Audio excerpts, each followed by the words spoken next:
weeping for Tammuz. Women weeping for Tammuz. This was an abomination.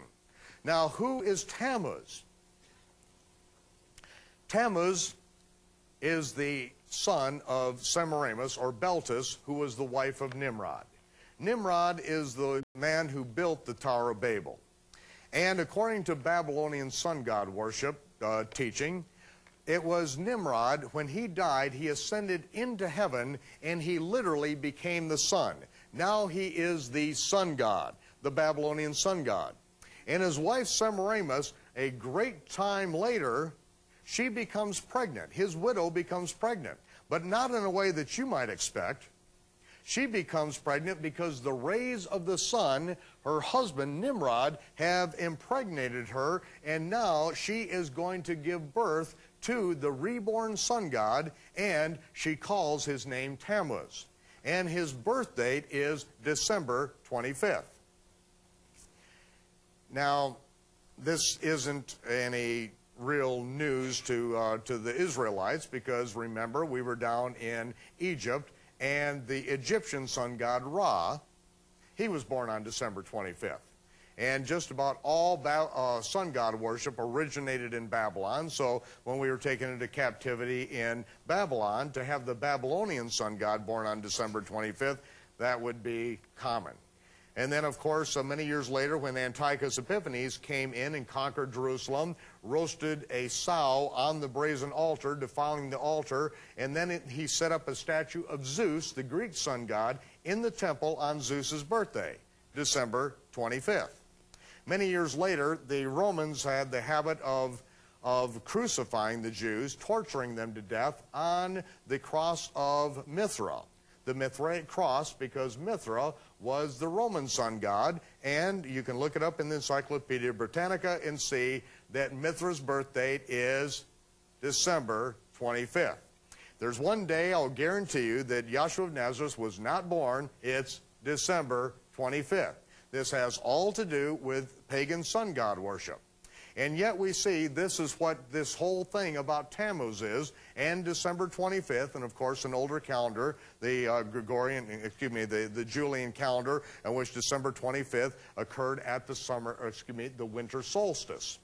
And so it is that Tammuz, the reborn sun god, lived for 40 years.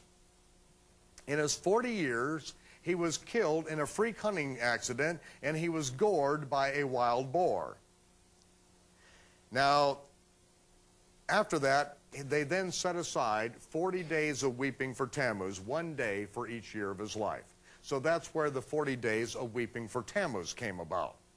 But many years later, his mother, Semiramis, or Beltis, she died. But as luck would have it, she did not stay dead. When she ascended into the heavens, the gods sent her back to earth in this giant egg, which came down from heaven on the first Sunday at sunrise, after the vernal equinox, that Sunday sunrise, in which Easter, the goddess of fertility, came down out of heaven, landed in the Euphrates River, busted out, and turned a bird into an egg-laying rabbit.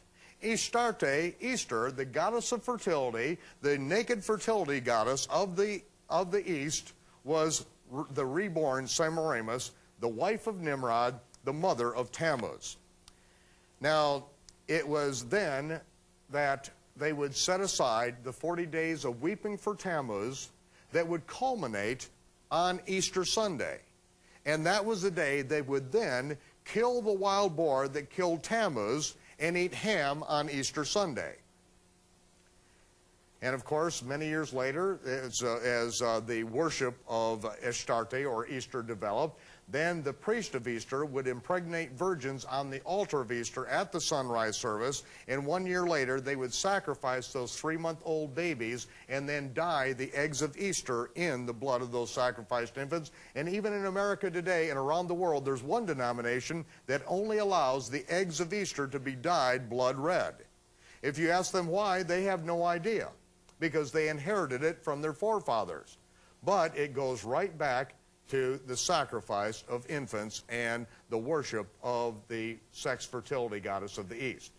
But still, if you ask most denominations why they dye Easter eggs, they don't know that is the memorial, the rehearsal of child sacrifice.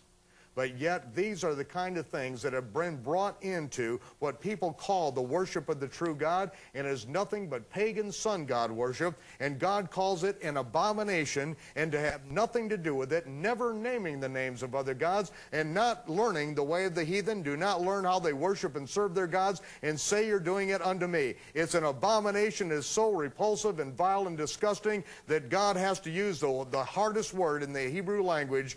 And yet I hear people say, well, that's not what it means to me.